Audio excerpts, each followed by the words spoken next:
to the sessions on fluid mechanics, which is a course in VTU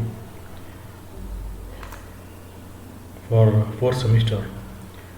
So myself, Dr. Raviraj from Government Engineering College, Chamarajanagar. So in this lecture video, we'll study about fluid mechanics, the course in VTU for fourth semester, which is a choice-based credit system and also OBE, outcome-based education. So particularly in this session, I'll be taking module number 2, where we'll be studying about buoyancy and fluid kinematics. So we have some sessions under this module. So first we'll go with the first session, where we'll look at buoyancy and we'll try to understand something about fluid kinematics as per your syllabus in VTU.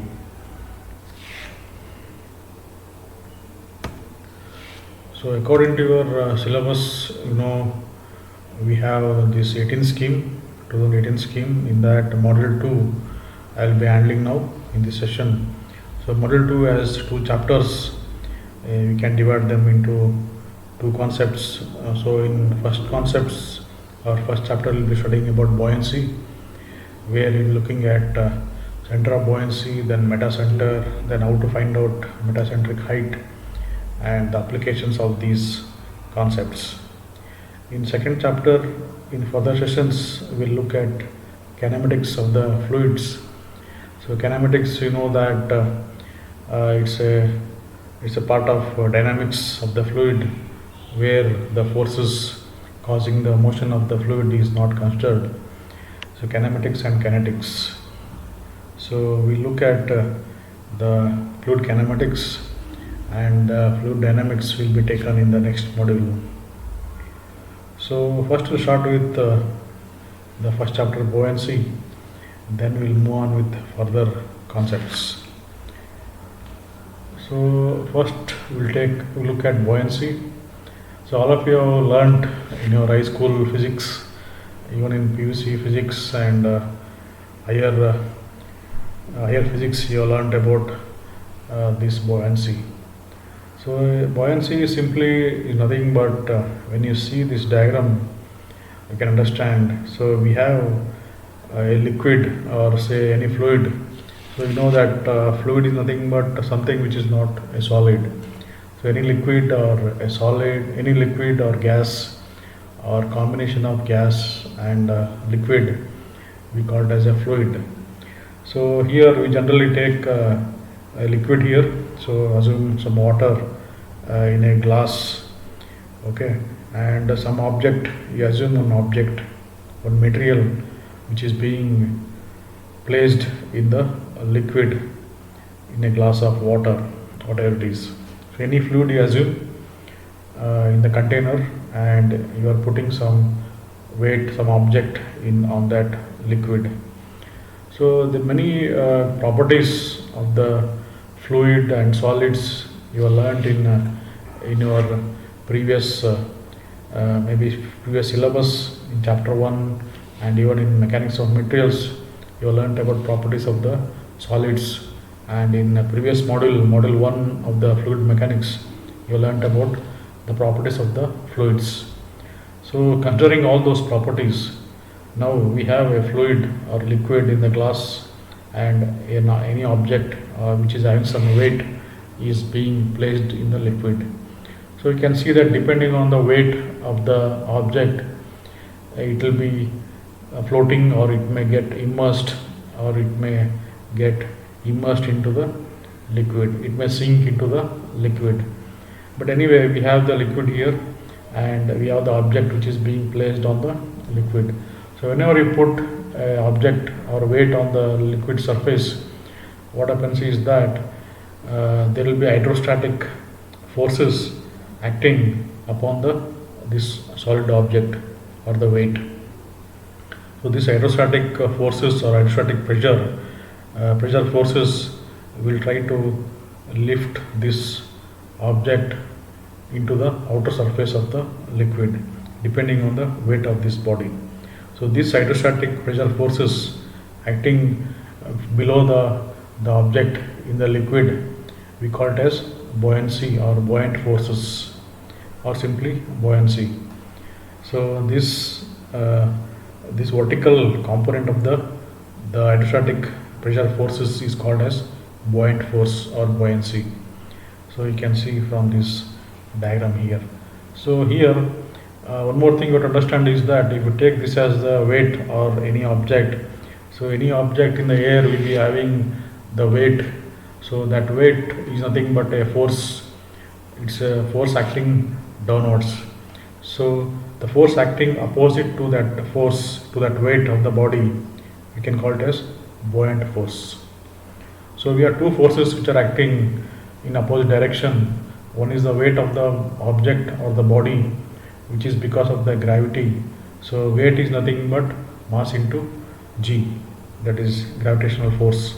So mass of the object into g will give you the weight acting downwards of the object. So all of you know that the weight will be acting at the center of the object. So we call it the center of gravity. So the weight acts at the weight of the object is at the center of gravity of the object. Similarly, the buoyant force will be acting in the line with the gravitational force. So you can see here the buoyancy, the buoyant force is acting upwards and the weight of the object is acting downwards. They both are in the same line but opposite in direction. So we can say that the buoyant force is simply the opposite force to the weight of the object when the object is placed in the fluid. So that fluid pressure forces, or what we call as hydrostatic pressure forces, will be acting in the opposite direction of the weight of the body. So you have one more photo here. So just assume that you have a football and you are pressing the football in a liquid, say in a water. So when you push the ball, which is having some weight downwards, there will be the hydrostatic forces will be acting in the opposite direction of the force on the ball. So we can see this is the buoyant force which is acting upwards, and this is the weight or pressure, weight or load on the ball which is being put manually by the hand. So whenever you try to push the ball inside the water, the buoyant forces or the hydrostatic forces will try to lift the ball in the opposite direction. So they both will be acting in the opposite direction and in the same line.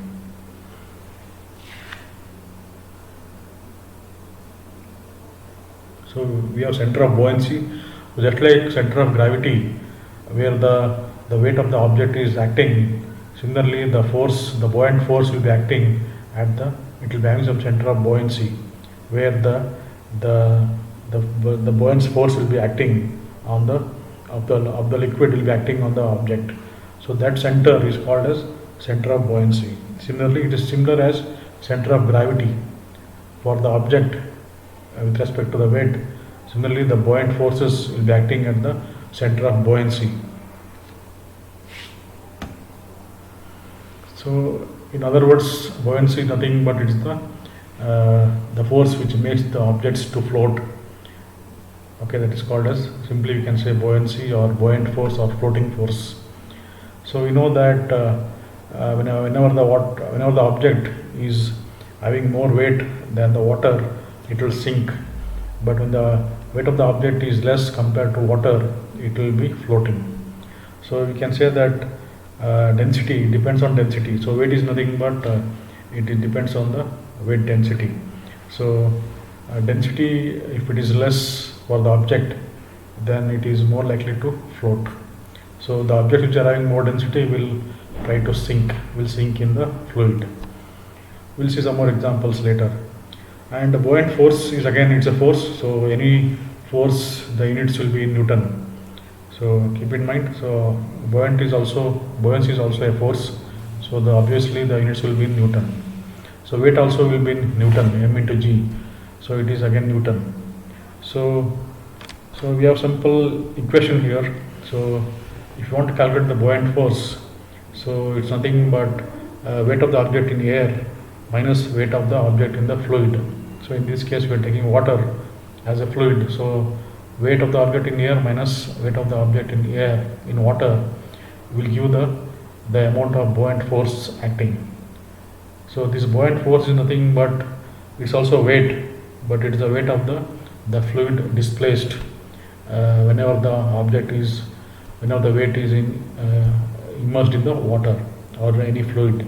So this is basically this is the Archimedes principle. So all of you know that buoyant force, whenever the weight or object is placed in the water or any liquid, the weight of that object will be equal to the weight of the liquid or the fluid which is displaced. Okay, so that is Archimedes principle. So that weight of the displaced fluid is nothing but that much force is exerted on the object. So we call it as a buoyant force. So this equation you can keep in mind. So this will help you to calculate the buoyant force and whenever the weight of the object is given in air. So here you can see some examples, some applications, or some cases where the buoyancy is positive, negative, or neutral buoyancy. So whenever the buoyancy is positive, that means buoyant force is more than the weight of the body, weight of the object. So in this case, the buoyant force is more than the weight of the object. So the object is floating. So you can say it is a positive buoyancy. So here the swimming person is floating here. This is the surface of the water or liquid, and this is the air. So the object is floating on the surface of the liquid here. So it is positive buoyancy. And whenever the weight of the object is equal to weight of the buoyant force or weight of the buoyancy or the buoyancy force, so it will be the object will not sink or will not float, but it will be immersed in the liquid here. This is neutral buoyancy. And negative buoyancy means the buoyant force will be less than the weight of the object. So obviously the density or the weight of the object is more than the density of the water or any liquid, it will sink to the bottom. So there the buoyancy will be less, buoyant force is less than the weight of the object, so it will sink to the bottom. So we have some case where you can ask that a ship which is heavier, it will float, and when you take the iron needle which is very small, it will sink, it should float, so but it will sink. So that question you can answer it by the help of this equation. So with the help of this equation, buoyancy. So the reason is the buoyant force. So the buoyant force will be in this case ship, the buoyant force acting on the ship of the floating ship, that much volume will be replaced. So the weight of that volume of the water displaced will be more than the weight of the ship. That's why the ship is floating. We can see here the weight of the water displaced is more, that is the buoyant force is more than the weight of the ship. So you can see here, this is the water and this is the ship. Cross section of the ship will be like this. So no matter how much weight of that ship is there, the volume of the water displaced will be more than the weight of the ship. So it will be designed. So if you look at the profile of the ship downwards, which is the amount of ship, that particular geometry of the ship which is inside the water, if you look at that profile, okay, it is designed in such a way that the amount of water displaced by the ship will be more than the weight of the ship. So that's why the ship will be floating no matter how much weight it is. Whereas if you look at the iron needle, a small needle whose weight is very much less compared to the water, or density is less compared to the water, it will sink because of the surface, because of the the weight, the surface, the buoyant force is not so much. The buoyant force is not enough to make the needle to float in the water. So here the buoyant force is less compared to the weight of the needle. That's why it sinks. So the logic, the main principle is that it's not the weight of the object. It is how much weight or volume of the water or the liquid is displaced by that object. That depends. So that decides whether the object will float or it will sink. So the amount of water displaced is important. That is amount of buoyant force is important compared to the weight of the object. So here you can see a schematic diagram. So we have the water surface. So below it is all water. This is the water surface, and this is the weight of the. It is some object. You assume some object which is having some weight. So weight, all of you know that it acts at the center of gravity of the object. Similarly, this is the full shape and size of the object. So this is the amount of object which is inside the water, inside the fluid. So obviously the center of buoyancy or the hydrostatic forces acting on this amount of object will be below the center of gravity. So this buoyant force will be in the opposite direction of the weight of the object, and it will be acting along the line of this object, and it will be below. So this point where the force is acting, the buoyancy force, hydrostatic force is acting, is called as center of buoyancy. So this is in case of when the object is floating. So you can see here some part of the object is above the water surface, and here in the second case you can see the body is fully immersed in the liquid, or it is called as submerged body. So the body of the object is fully submerged or immersed it is sinked inside the water here. So this is the water surface. So this is all water here, and the object, the body is fully submerged in the water here. So in this case what happens is it is a neutral buoyancy.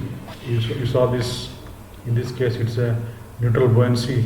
So the center of buoyancy will be equal to center of gravity of the object. So both will be acting at the same point and in the opposite direction. So whenever you look about buoyancy, study about buoyancy, so we divide that study into two parts. So we study the buoyancy with respect to floating body, and we study the buoyancy with respect to submerged body. So here we have some analytical method to calculate the location of center of buoyancy. So whenever the body is, so you can see here this is the free surface, it is all water here. So on the surface we have atmospheric pressure, we have the object, some object, you assume it, okay, randomly, and these are all the hydrostatic forces acting on the object. So you can use your mathematical equation, differential equation, to calculate the what is called as center of buoyancy. So this is the at what point that buoyancy will be acting. So depending on the how much below, how much depth the object is from the free surface. So you can see here we have taken z as the depth of the object inside the water. So we have z1 where the first point is there with respect to the free surface. This is the last point of the object, z2, from the free surface. So all of you know that as the object moves inside the liquid, the pressure, it is related to the depth of the object from the free surface. So with the hydrostatic Pascal's law, so we know that from the hydrostatic law we know that the pressure, the hydrostatic pressure forces P is equal to rho g h or rho g z. So z is the depth of the object inside the water or any fluid from the free surface. So as this depth increases, okay, the pressure forces, hydrostatic pressure force will be increasing. So that formula you know from the hydrostatic law. So from that we'll be taking this object, and we take a small element with some area, and we assume the forces acting, it is dF1 and the area is dz, and we take the buoyant force here. which is acting in the opposite direction. So here we have the buoyant force acting in the opposite direction, and this is the pressure force acting. This is the weight of the object acting downwards. So using that concept here, so we have a derivation here. So vertical forces is dF1 acting on this element. So take a small element here and assume some vertical force acting, and dF2 is the other force acting down from the downwards on this small element, which is a prism shape. So it is a, you assume a element in the body with cross section AZ. It's a differential AZ here. So if you use your mathematics, so you take the volume of the submerged body, so the buoyant force will be equal to rho g into volume. So the force is nothing but, the buoyant force is nothing but weight of the object in the liquid which is submerged in the body. So weight is equal to volume into weight density. So volume into weight density will give the buoyant force. So all of you know that weight density or weight, how it is related to the volume. So density, all of you know, density is nothing but mass by volume. So if you take density as mass by volume, then we have something called as weight density. So one is mass density. So mass density is mass by volume. Similarly, we have weight density. So weight density is weight by volume. So that mass you multiply it by g, you will get the weight of the object. So similarly, what will happen to the density? So we get the weight density. So weight density here is nothing but the buoyant force in case of a submerged body. So weight density is nothing but this weight of the object, that is rho g into the volume. So if we integrate that, if you take the differential of this area and the forces and integrate it over the full body, we will get the equation for the buoyant force. So this buoyant force is nothing but integration of this weight into volume. So buoyant force is Bf or Fb is nothing but rho g into V. So rho g is the weight density of the weight density, and V is the volume of the object here. So depending on the volume of the object, we get the buoyant force of the submerged body. And rho is the density of the object, g is the center of gravity, V is the volume of the object.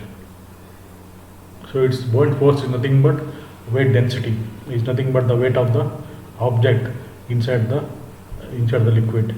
So weight density or weight is nothing but weight density, or weight is nothing but weight density, that is rho g into volume. Because weight density is weight by volume, so weight will be weight density into volume. So weight density is rho g. Rho into g is weight density.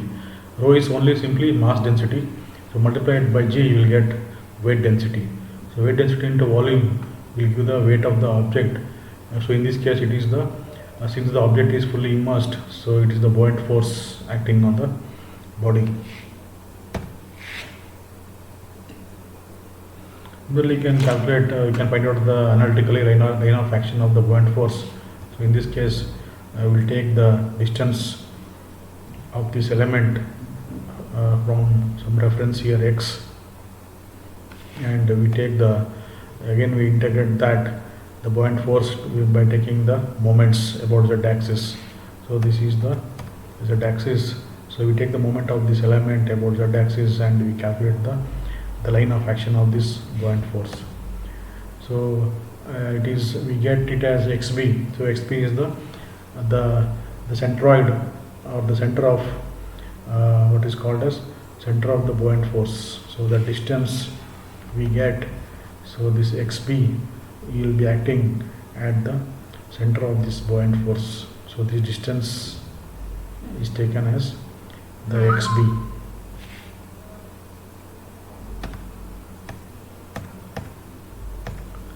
So this xb is nothing but centroid, or center of the displaced volume, or we call it as center of buoyancy.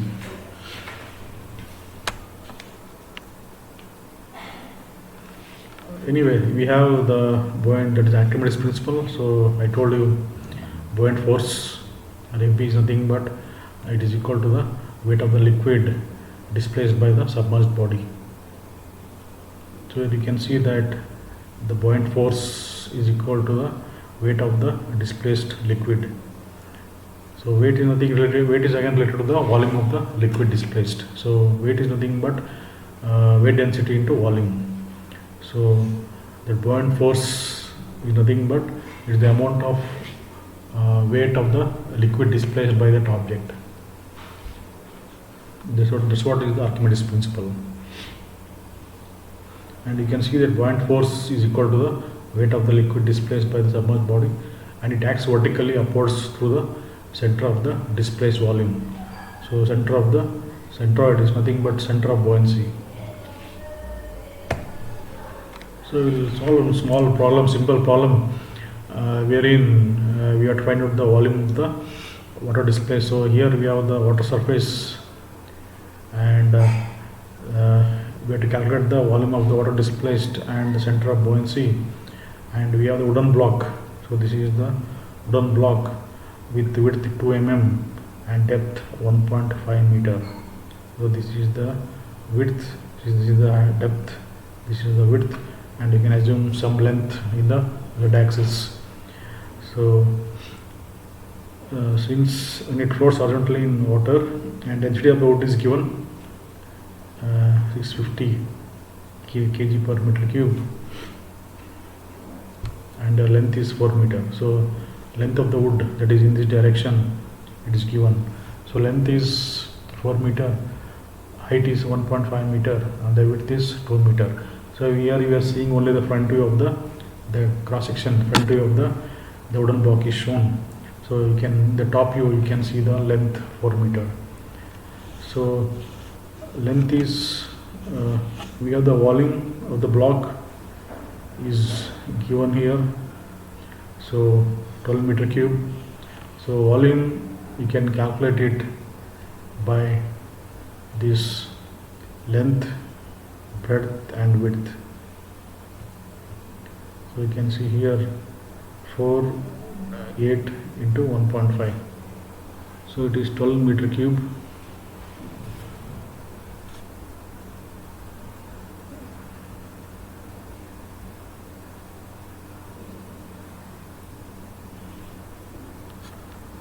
So volume of the block you first calculate. So it is 4 into 2 into 1.5, you get 12 meter cube.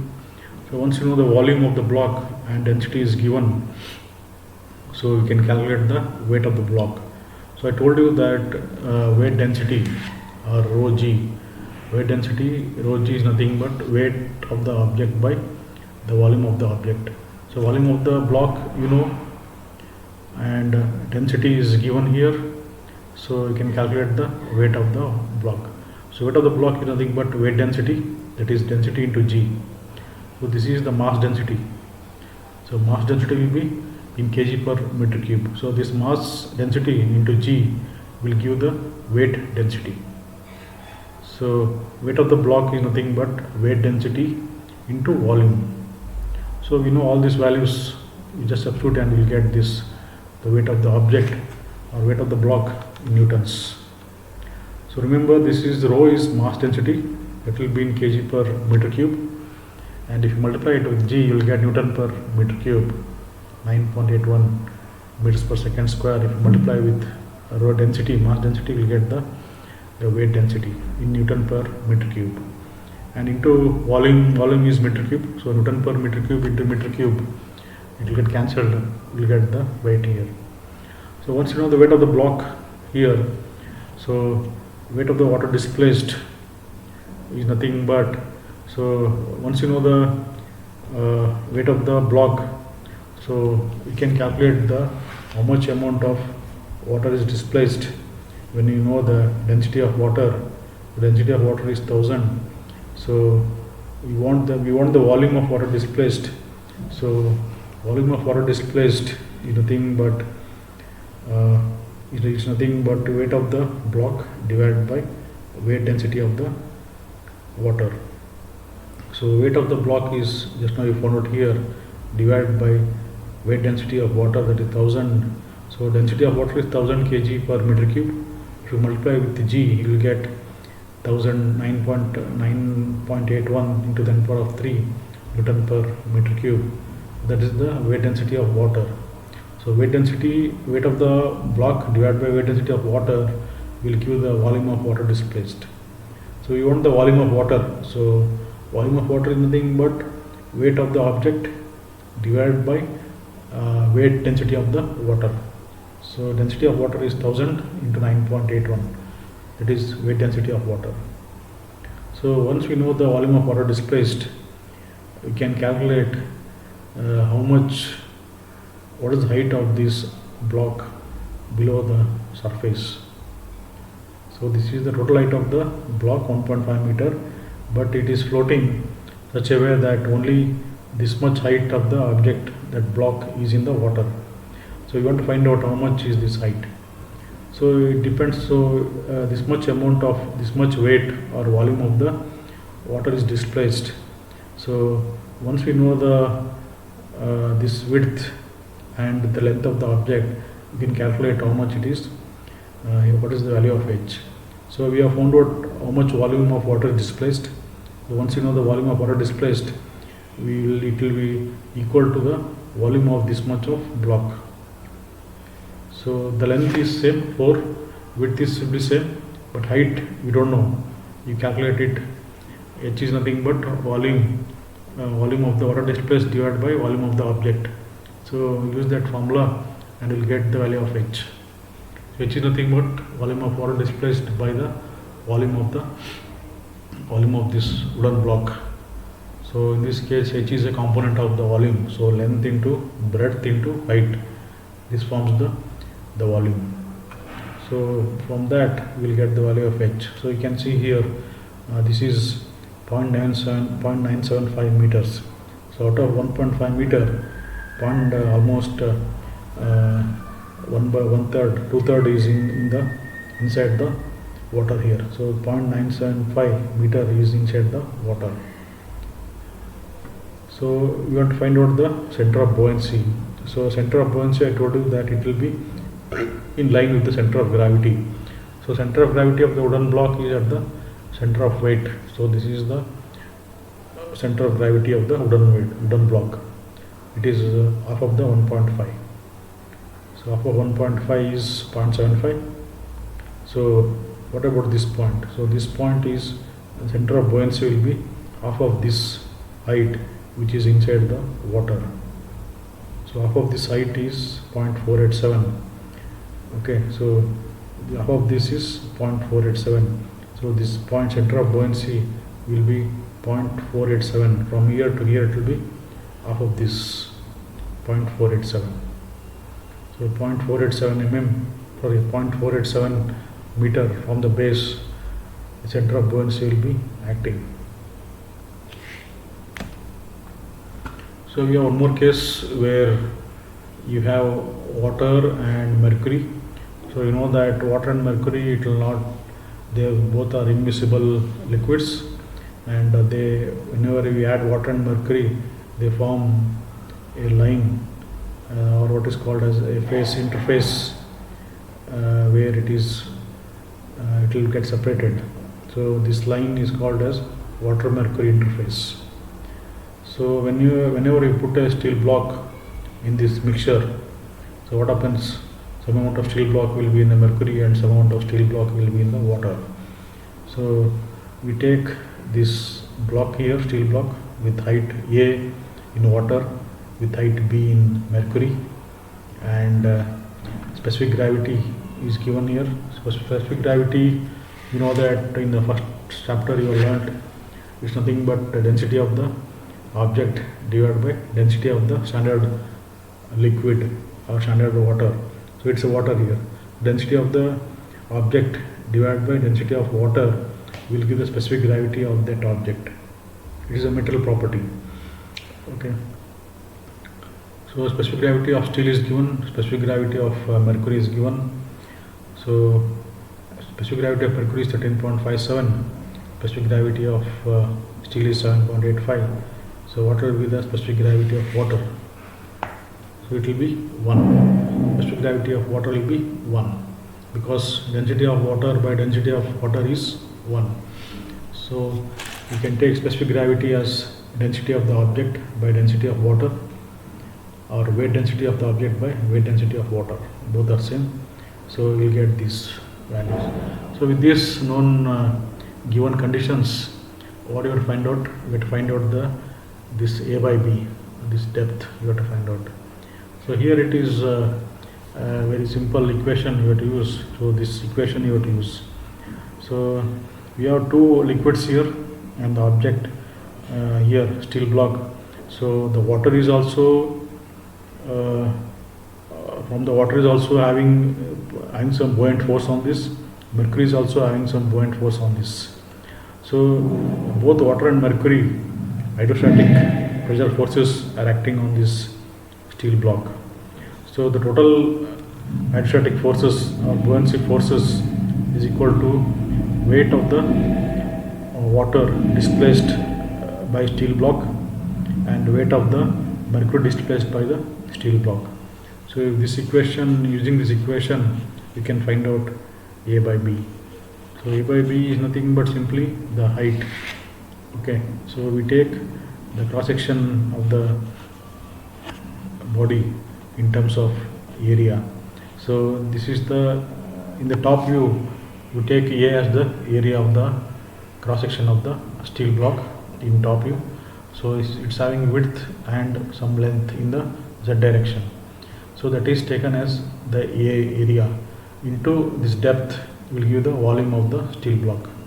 So we don't know what is the area, so just assume that area is a cross area of the block in the top view. So actually it is A is the top view area of that surface in the top view. It is not the cross sectional vertical cross section, it is the horizontal cross section here, so of that block. So this is the steel block. So this area, the top area, is taken as A, and the depth, this is the depth.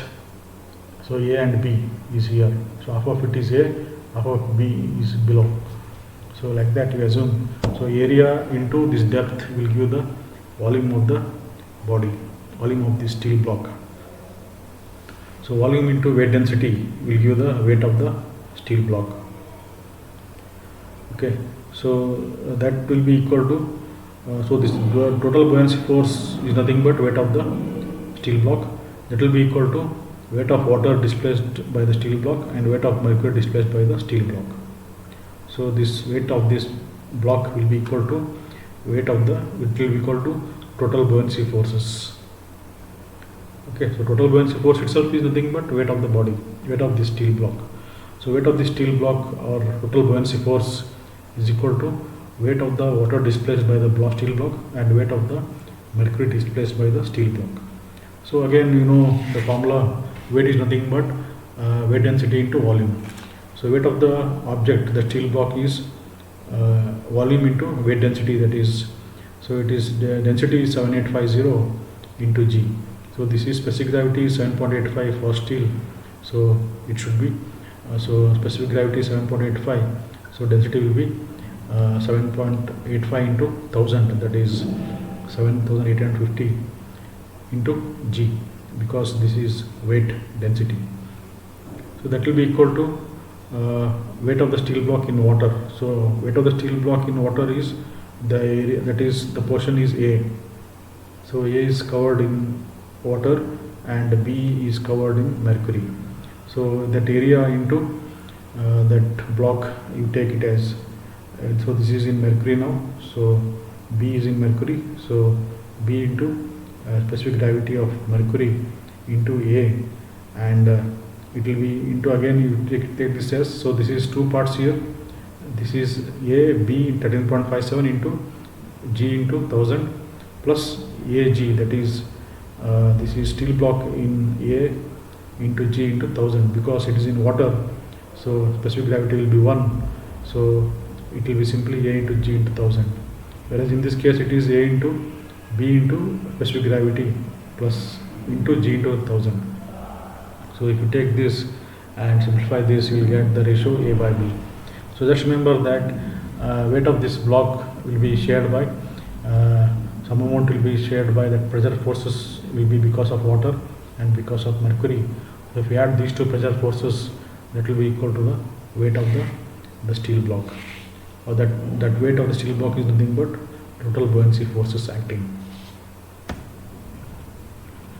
So similarly, we have one more small problem here, simple problem. So body, some weight volume is given, weight is given in water, and we have to find out the weight in air. So and also we have to calculate the specific gravity. So here I told you that Archimedes principle. So buoyant force is nothing but weight of the displaced fluid, or so that displaced fluid or that buoyant force will be equal to weight of the object in air minus weight of the object in water. So weight of the object in water is given here,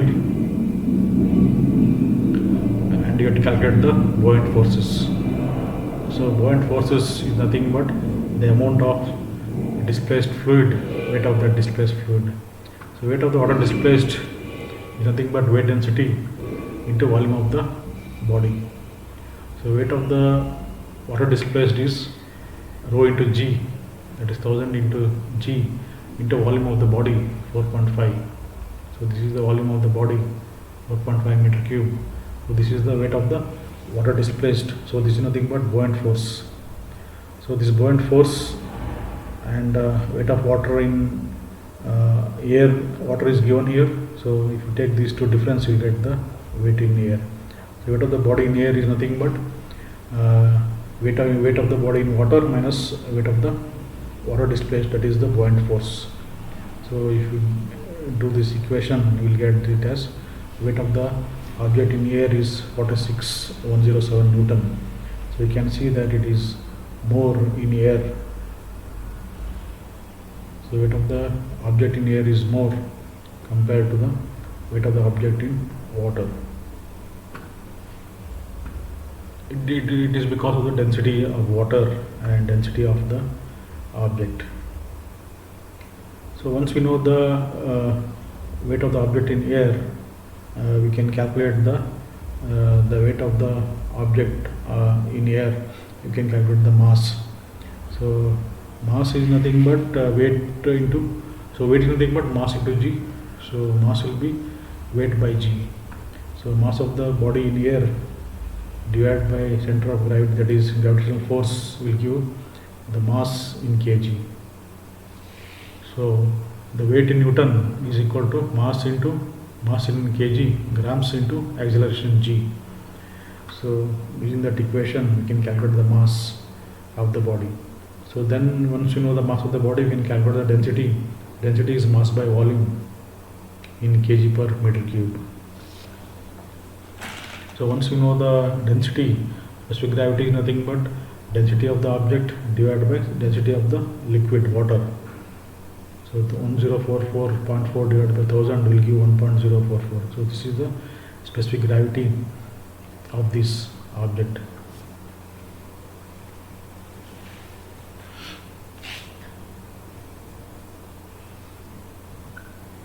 So only thing is that you should know that volume of the body, volume of the water displaced will be equal to, it is related to the weight of the object. So weight of the object or water displaced is related to the volume of the water displaced, and it depends on the density of the object.